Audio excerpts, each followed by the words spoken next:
Hi అండి, నమస్తే. నేను Uma. Welcome to my channel Uma చెప్పిన మాట. ఈరోజు రెసిపీ వచ్చేసి మీల్ మేకర్ బిర్యానీ అండి. ఇంట్లో కూరగాయలు ఏమీ లేనప్పుడు వంట ఏం చేయాలని ఆలోచిస్తున్నారా? అయితే చాలా సింపుల్గా 10 నిమిషాల్లో మీల్ మేకర్ బిర్యానీ అనేది తయారు చేసుకోవచ్చు. ఇంట్లో మీల్ మేకర్ ఉంటే సరిపోతుందండి. చాలా టేస్టీగా యమ్మీగా ఈ బిర్యానీ అనేది ప్రిపేర్ చేసుకోవచ్చు.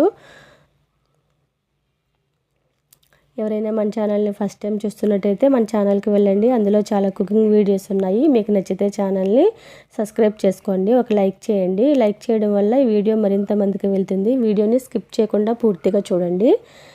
మీరు స్కిప్ చేయడం వల్ల మధ్యలో నేను ఏ విషయాలు చెప్పేదనేది మీకు అర్థం అవ్వదు. కాబట్టి వీడియోని స్కిప్ చేయకుండా పూర్తిగా చూడండి. వీడియోని మీ ఫ్రెండ్స్ అండ్ రిలేటివ్స్కి షేర్ చేయండి. ఇంకెందుకు ఆలస్యం, చాలా సింపుల్ మీల్ మేకర్ బిర్యానీ తయారీ విధానం చూద్దాము. ఇప్పుడు స్టవ్ మీద గిన్నె పెట్టుకుని ఆయిల్ వేసుకోండి. కొద్దిగా ఆయిల్ వేసుకొని అందులో కొంచెం నెయ్యిని కూడా యాడ్ చేసుకుంటే మనకి బిర్యానీ టేస్ట్ అనేది బాగుంటుందండి.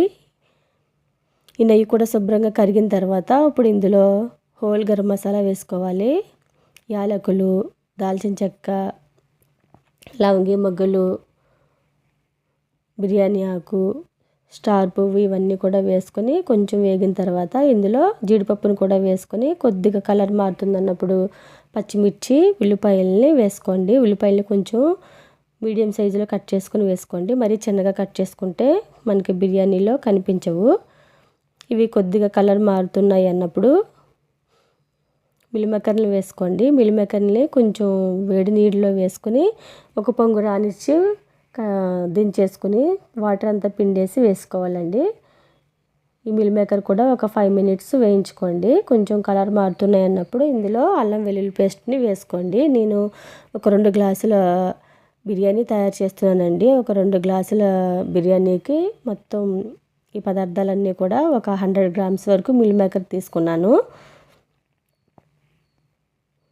ఈ అల్లం వెల్లుల్లి పేస్ట్ కూడా వేగిన తర్వాత బిర్యానీ పౌడర్ వేసుకోవాలండి. ఇందులో కొద్దిగా ఉప్పు కూడా వేసుకొని బిర్యానీ పౌడర్ కూడా 1 మినిట్ వేయించుకోండి. మన ఛానల్లో బిర్యానీ పౌడర్ ఏ విధంగా తయారు చేసుకోవాలి హోమ్మేడ్గా అనేది తయారు చేసి చూపించాను. ఆ వీడియో లింకు డిస్క్రిప్షన్లో ఇస్తాను, ఒకసారి చెక్ చేయండి. ఇలా మొత్తం వేగిన తర్వాత ఇందులో మనం కడిగి పెట్టుకున్న బియ్యాన్ని ఇందులో వేసుకోవాలి.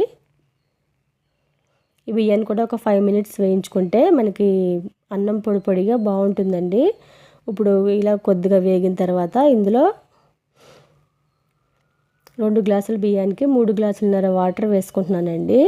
మనకి రైస్కి అయితే, వైట్ రైస్కి అయితే మనం 2 గ్లాసుల బియ్యానికి 4 గ్లాసుల వాటర్ అనేది వేసుకుంటాం కదా బిర్యానీ. కాబట్టి నేను ముందుగా నానబెట్టలేదండి, అప్పటికప్పుడు కడిగి తీసుకున్నాను. కాబట్టి 2 గ్లాసులకి 3 గ్లాసులన్నర వాటర్ అయితే కరెక్ట్గా సరిపోతుంది. ఇలా ఉడుకుతూ ఉన్నప్పుడే ఉప్పు అది సరిపోయిందో లేదో చూసుకుని వేసుకోండి. నేను వేసిన ఉప్పు అనేది సరిపోయింది. ఇప్పుడు మధ్యలో మూత పెట్టుకొని ఫస్ట్ 5 మినిట్స్ హై ఫ్లేమ్లో ఉడికించుకుని తర్వాత మళ్ళీ ఒకసారి కలుపుకొని స్టవ్ని మీడియం ఫ్లేమ్లో పెట్టుకుని ఒక 10 మినిట్స్ ఉడికించుకున్నారంటే మనకి బిర్యానీ అది రెడీ అయిపోతుంది.